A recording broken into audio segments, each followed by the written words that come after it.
Keçmiş Fransa prezidenti Nikolas Sarkozy həbsxanadakı ilk günündəcə təhdid alıb. Məlumata görə Paris prokurorluğu sabiq prezidentin cəzasını çəkməyə başladığı La Sante həbsxanasında bir məhbusdan təhdidlər aldığını və buna görə də istintaqa başladıldığını açıqlayıb. Yayınlanan videoda hər şeyi bildiklərini deyən şəxslər onu Liviyanın keçmiş lideri Müəmmar Qəddafinin intiqamını alacaqları ilə hədəliyiblər. On au courant tous encore. Les milliards de dollars.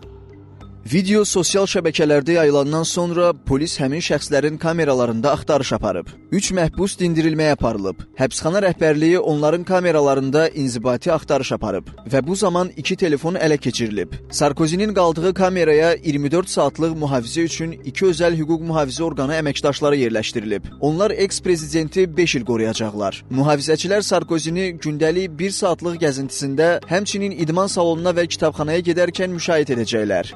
Prezident bir nəfərli 11 kvadrat metrli kamerada qalacaq və digər məhbuslarla əlaqəsi olmayacaq. Fransanın Daxili İşlər naziri Laurent Nunez keçmiş prezidentin üzləşdiyi potensial təhdidləri nəzərə alaraq bu addımların zəruri hesab edildiyini bildirib. Ekspertlər təhdidləri Sarkozy'nin ard-arda 2 dövr Daxili İşlər naziri işləməsi ilə əlaqələndirirlər. Üstəlik onun cinayətkarlara qarşı sərt yanaşması da hazırki ədələrin əsas səbəbi kimi göstərilir.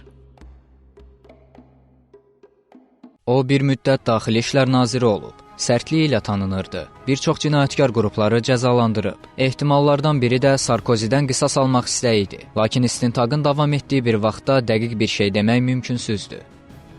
Digər tərəfdən fərqli nəzəriyyələr irəli sürənlər heç də az deyil. Belə ki, Sarkozy digər Avropa liderlərindən fərqli olaraq Liviyanın keçmiş rəhbəri Müəmmar Qəddafi ilə dostluq münasibətində olub. Lakin bu əlaqələr Liviyada Ərəb baharının başlaması ilə ciddi zərbə alıb. Hətta sabiq Fransa prezidenti Qəddafi rejiminin çökməsi üçün NATO-nun müdaxiləsini də tələb edib. Bu isə Sarkozy'nin üsyançıların tərəfində olduğunu göstərir. Elə buna görə də bəzi ekspertlər düşünür ki, Fransaya köç edən Qəddafi tərəfdarları Sarkozy'yə qarşı təhdidlər edə bilərlər. Həmin şəxslər Qəddafinin ölümündən sonra bir müddət Liviyada davam edən qeyri-sabitliyin hökm sürməsində Sarkozy'ni günahlandırırlar.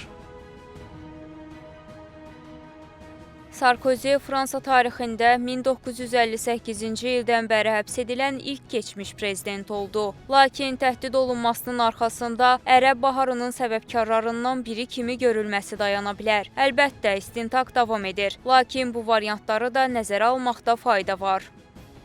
2025-ci ilin sentyabrında Paris məhkəməsi Sarkozy'ni 2007-ci il prezident seçkiləri üçün Liviya rejimindən qeyri-qanuni maliyyə almaqda və bu məqsədlə cinayətkar təşkilat yaratmaqda təqsirli bilib. Məhkəmə Sarkozy'nin Daxili İşlər naziri olduğu dövrdə Liviya rəsmiləri ilə gizli danışıqlar apararaq seçki maliyyəsi əldə etməyə çalışdığını müəyyən edib. Bu iş üzrə Sarkozy'yə 5 il həbs cəzası verilib.